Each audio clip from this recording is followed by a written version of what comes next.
Hello everybody, it's Slippery Jack, and today I'm going to be talking about the debut album by Riverside, Out of Myself. Alright, it's time to start my next discography review. Riverside are a progressive rock band out of Poland, and progressive rock is something that does not get talked about on this channel nearly enough. And as some of you probably already know, I am a huge prog fan, and Riverside is definitely one of my favorite progressive rock bands. I feel like they're one of the few prog bands that are really pushing this genre forward nowadays. So this album came out in 2004, and by this time, prog rock had already been revived. There were all these bands that had sprung up in the 90s, like Dream Theater, Porcupine Tree, Symphony X, and of course Opeth. So there's a new scene already happening, but I don't feel like that scene really started to pick up until the early 2000s. So unlike the 70s prog scene, this one is a lot heavier and darker. This is a lot more like on the metal side of things. Um, However, this album is pretty mellow. I mean, you've got some heavier moments throughout the like sprinkled throughout the album, but for the most part, it's this album's main emphasis is atmosphere, which is something this album does really well. Out of Myself is a very unique album within the progressive rock world. It's very immersive all the way through, and it isn't often that a band sounds this original on their debut LP. However, while originality isn't a problem on here, this album does have its share of issues. Let's start by saying that all these tracks are great, they're arranged perfectly, you've got a great album set up here, but there just isn't enough variety on this thing. Out of Myself is very much an album and should be enjoyed as such, but through much of the album they are treading the same ground as they already did like on previous songs. Because of this, half the time I listen to the first two songs and feel no need to listen any further. Um, it's not. I know it's not the type of album that's supposed to have a lot of variety, but it's just not working here. Um, and this is also one of those albums that where my liking for it tends to fluctuate a lot. Sometimes I will listen to it and it'll be like in the mid 80s range, and then sometimes I'll listen to it and it's not even like it'll be in the low 70s. Um, I would never I haven't ever listened to this album and thought like it was anything less than a very good album. Well, sometimes if it's like in the low 70s, I guess that's below very good. Uh, but as for individual tracks, we are hit with a 12-minute monster right off the bat with the same river, which is probably my personal favorite. It's got some ambient pads and some proggy bass lines, and you are immediately immersed into this dark atmosphere. It slowly builds up, going from some clean, mellow guitars into like some arena rock distorted guitars. And then when the vocals come in, like the second half, it goes into a more mellow, atmospheric sound, which continues throughout the rest of the song. And at the end, it just has this real melancholy section that's just very heart-wrenching. It's just a fantastic song, very much a masterpiece, and it really exemplifies everything I love about prog.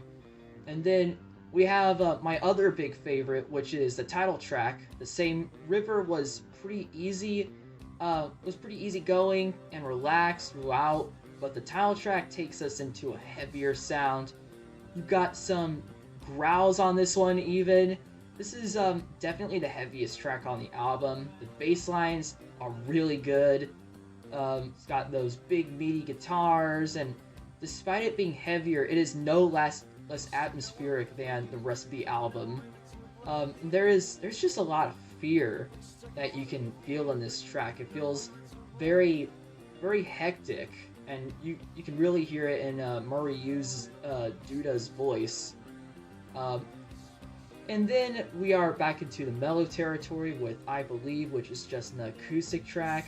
It's got some nice harmonies in the chorus, and like a lot of the songs on this LP, this one fluctuates. My enjoyment of this one fluctuates depending on my mood.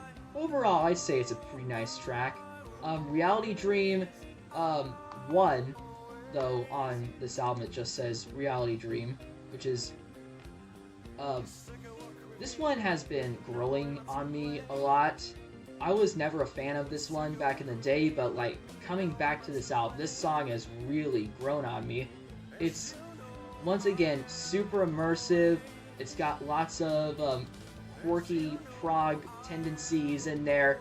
Musicianship is just top notch on this one, and at the end of it, like when those guitar melodies come in on top, it's got like almost some metal elements, I would say. While it's not really metal, I just mean like those dual guitars, kind of like what Mike Oldfield was doing on some parts of Tubular Bells. Then there is Loose Heart, which is just beautiful. It's very emotional and has some great melodies. It's one of the more accessible songs on the album, and it builds up to a heavier part at the end. It's even got some growls in there too. But yeah, it's just such a great track. I love it. It's one of my favorites from Riverside. Then there is Reality Dream 2, which is retreading the same ground as the rest of the album. For a long time, I liked this one a little more than the first one, but now I've kind of been gravitating towards the first one a little more. But this it's good. It's got some great atmosphere and melody, and I like instrumental tracks. I mentioned the other one was instrumental. I don't think I did, but I really like it when it's not just vocals all the way through the album. Just having these instrumentals really helps with the atmosphere, I feel like. In Two Minds is it's an acoustic track, but it's very different from the rest of the album. All these songs, they've all been dark with some melancholy, but this one is it feels very hopeful. It's another one of the more accessible ones, but they do plenty to keep it interesting, such as like this weird compressed percussion at the end, which sound pretty cool. And I love the organs on this one. That's another thing I love about progressive rock is their use of the organs. But yeah, really good song. The Curtain Falls is great, but once again, it's retreading the same ground as everything we've ever heard. Very similar sounding melodies to the rest of the album, same atmosphere. But like the other songs, I love it. It's very proggy, very dark and mysterious sounding and melodic. It's just all around brilliant. Like the beginning of it starts out like just very slow, with some twinkly kind of melodies on top, and then in the second half,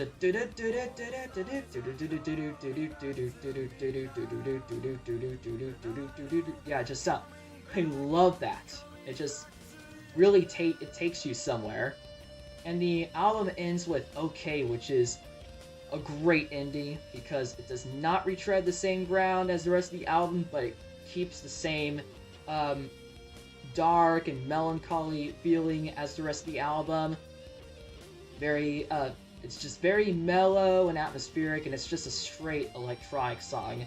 Even the percussion is electronic, and it's got like a slight jazz influence in there as well. It's really, yeah, just fantastic stuff. Definitely a favorite.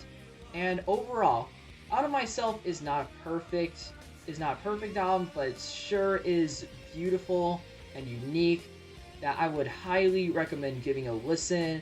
It's a very immersive album that you can easily get lost in. The musicianship is fantastic. The production is great. The songs are in perfect order. Every ingredient for a fantastic album is right here, but it's only brought down by its lack of variety.